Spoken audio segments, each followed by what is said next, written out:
যাই হোক, বাঁচলাম।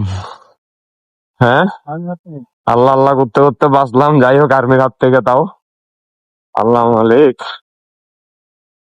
তো যাই হোক, ধরছিল ডকুমেন্ট টকুমেন্ট সবকিছু আমার ওকে আছে, ড্রাইভিং লাইসেন্স সবকিছুই আছে। আমি পিলিয়নে একটু মাত করে করে মানে তার গরম লাগছে না, সেই জন্য সে হেলমেট খুলে রাখছে। যাই হোক, তারা অনেক ভদ্রভাবে কথা বলছে, আমরা ভদ্রভাবে কথা বলছি। আর আর্মির ব্যবহারটা অবভিয়াসলি সবসময় ভালোই থাকে। তো আবার সবকিছুই তাদের সাথে সুন্দর করে বুঝাই বললাম যে স্যার গরম লাগছে, স্যার একটা মনোরম পরিবেশে আসছে, হয়তো বা খুলে ফেলছে। আমি খেয়াল করে নিয়ে পিছন দিকে, কারণ আমি সামনের দিকে তাই ছিলাম। পরে বুঝাই বলার পর তারা বুঝছে, তো দেন ছেড়ে দিছে। জাস্ট এতটুকু বলছে সেফলি চালাইবে, হেলমেট ইউজ করবেন অবশ্যই। আর এখানে যারা আসবেন তার আগে ফার্স্ট অফ অল একটা কাজ করবেন, যে ওদের যে মেইন যে গেট আছে ওই গেট থেকে আগে একটা পারমিশন নিবেন, যে আপনি ভিতরে ক্যামেরা শুট করতে পারবেন কি পারবেন না। স্যার আমাকে বলছিল ভিডিও গুলো ডিলিট করে দিতে, আমি তারপরে ভিতরের ভিডিও গুলো ডিলিট করে দিব। জাস্ট এগুলো আপনাদের সাথে জাস্ট নর্মালি শেয়ার করতেছি। যাই হোক, রাখে আল্লাহ মারে কে, এটাই এখন আল্লাহ আল্লাহ করে আর্মির হাত থেকে বাঁচছি ভাই, এটাই হইতেছে বড় কথা। যাই হোক, এটাই পাচ্ছি, এটাই বড় কথা।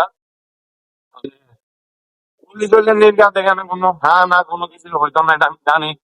বাট আর্মি দ্বারা খুব সুন্দরভাবে বিহেভ করছে, খুব সুন্দরভাবে কথা বলছে।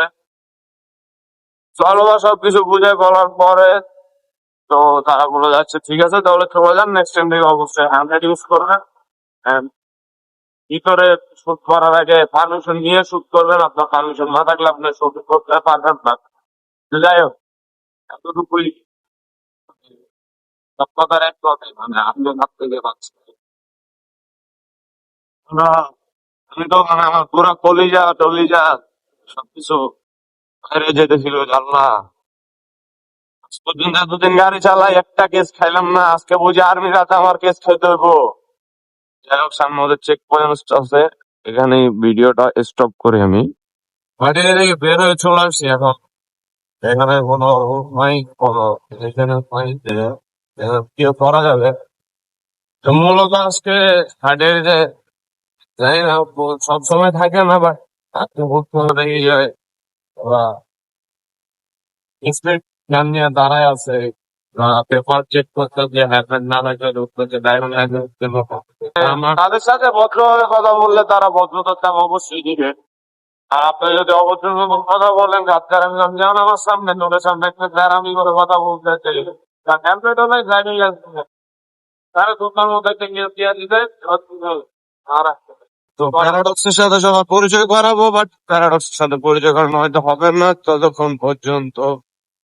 আর কি, দেখি যদি সুযোগ হয় প্যারাডক্সের সাথে পরিচয় সবার করাই দিব ইনশাআল্লাহ। তো ততক্ষণ পর্যন্ত সবাই শান্তিতে থাকবেন, সুখে থাকবেন, খুশিতে থাকবেন। Peace.